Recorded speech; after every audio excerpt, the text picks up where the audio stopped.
Buenos días. En la clase de hoy vamos a ver migraciones interiores, su clasificación y cómo se dan en países desarrollados y países subdesarrollados. Las migraciones interiores se dividen en dos. Por un lado tenemos las migraciones estacionales o temporales y por otro tenemos las migraciones interiores definitivas o de larga duración. ¿Qué son las migraciones estacionales o temporales? Son aquellas migraciones que tienen una duración limitada y son de carácter cíclico. Las diferencias entre ambas son de carácter laboral. Ambas migraciones están integradas por agricultores, pero mientras que en las estacionales la corriente se produce entre diferentes áreas agrícolas y el emigrante sigue ejercitando la misma actividad, en las temporales el destino principal son las ciudades y la ocupación desempeñada no es de carácter agrícola.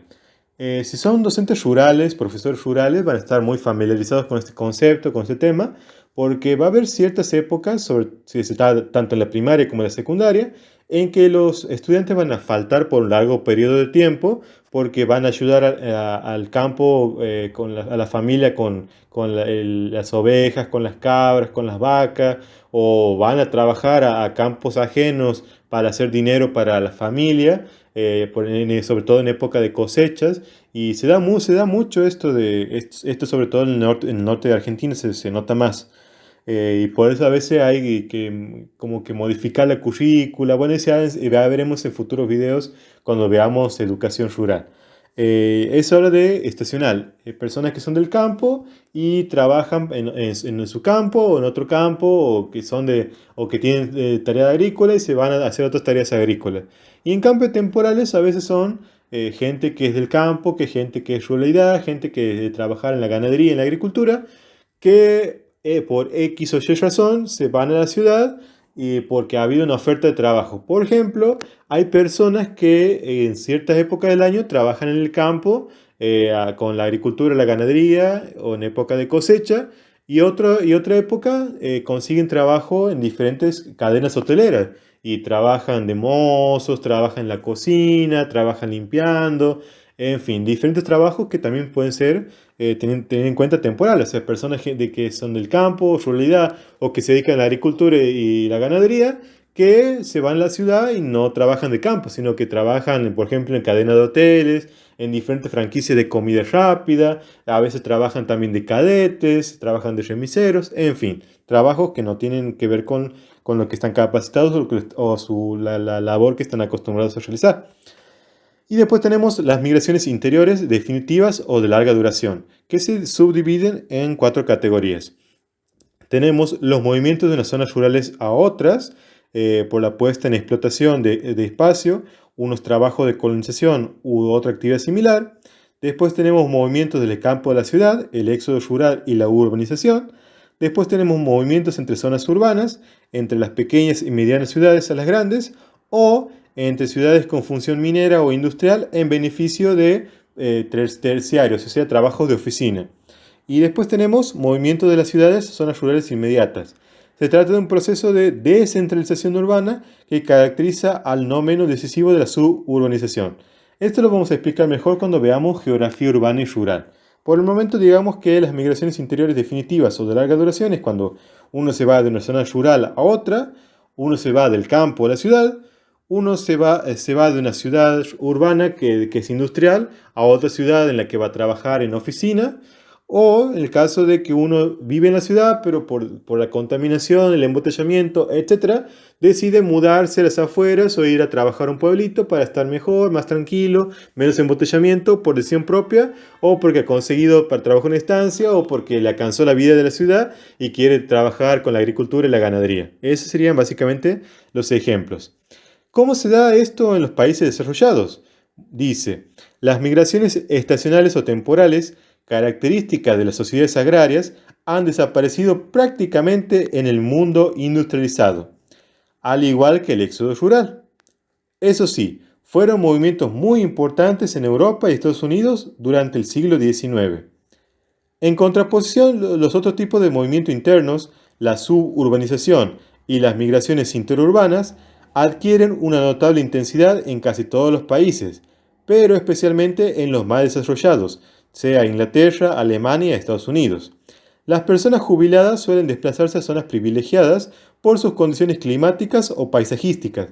No sé si habrán visto películas o series estadounidenses en las que siempre vemos que la mayoría de las personas jubiladas se van a Florida ya sea por su clima, por las playas, por disfrutar un poco de lo último momento de la vida. Bueno, básicamente eso. Cada país tiene así como una zona en la que dice, esta zona es característica porque se va mucha población anciana. Después dice, teniendo en cuenta la importancia de los movimientos interurbanos en estos países, podemos caracterizar al inmigrante interior con los siguientes rasgos: por edades, por sexo, por estado civil y por sus profesiones. Y ahí lo dejo para que lo lean. ¿Y cómo se dan las migraciones interiores en el tercer mundo o en los países subdesarrollados? Las migraciones estacionales y temporales tienen más importancia que en el mundo industrializado.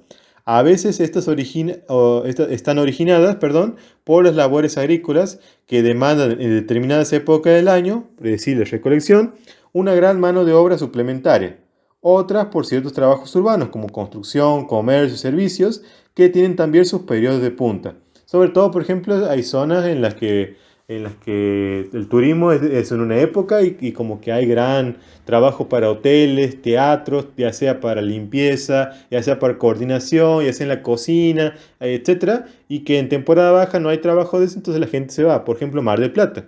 Mar del Plata tiene como el boom, el auge, tanto en más en verano que en invierno, pero en invierno también como que tiene cierta temporada, pero en verano es como que su boom, y que después de eso, como que el resto del año no hay tanta movilidad de gente. Después dice, el éxodo rural es uno de los movimientos más importantes. Su mayor amplitud es consecuencia del retraso en su iniciación. En América Latina y la zona septentrional africana comenzaron en el periodo de entreguerras, es decir, entre la Primera y la Segunda, y en otras zonas africanas y asiáticas solo a partir de la Segunda Guerra Mundial. Estos emigrantes se acumularon con frecuencia en la periferia de las ciudades, formando barrios depauperados. Desgraciadamente para muchos, el éxodo hacia la ciudad no mejoró nada su crítica situación económica anterior. Los movimientos centro-periferia en las ciudades y los interurbanos no tienen en el tercer mundo gran intensidad y son procesos que acaban de empezar. Esto se da sobre todo, por ejemplo, en Buenos Aires, que durante el siglo pasado hubo grandes olas migratorias, gran parte del norte de Argentina se fue a Buenos Aires, salió del campo para ir a Buenos Aires, a la gran ciudad, buscando oportunidades. Y la verdad que no había ha habido varias cosas, varias variables que han ido pasando y no ha sido favorable para todos los que se han ido, y por eso han empezado a nacer lo que hoy en día conocemos como los barrios miseria, o algunos, para ser más políticamente correctos, dicen barrios populares, que son básicamente esas zonas de pauperadas que hay en gran parte de Buenos Aires, producto de esos éxodos rurales que hubo en el siglo pasado, de personas que iban en busca de mejores oportunidades y que por diferentes factores que han ido pasando tanto en la economía como en la sociedad argentina, como las políticas que ha habido por diferentes gobiernos, han hecho que no todos logren conseguir un buen trabajo, un buen pasar. Y por eso hay muchos barrios depauperados, sobre todo en las periferias. Dice, el tipo de emigrantes más característico en estos países son jóvenes varones solteros y agricultores de oficio. Por lo general son peones sin cualificar. Las áreas receptoras, se ven beneficiadas por el aporte masivo de jóvenes trabajadores que hacen crecer la población y promueven el desarrollo económico. Es decir, que en el tercer mundo las migraciones se dan sobre todo de personas agrícolas, ya sea a las grandes ciudades o a otras áreas agrícolas en busca de mejores oportunidades. Y bueno, esas fue las migraciones interiores por el día de hoy. Espero que el video les haya servido. Y sin más que decir, los saluda Hernán Ponce. Hasta otro.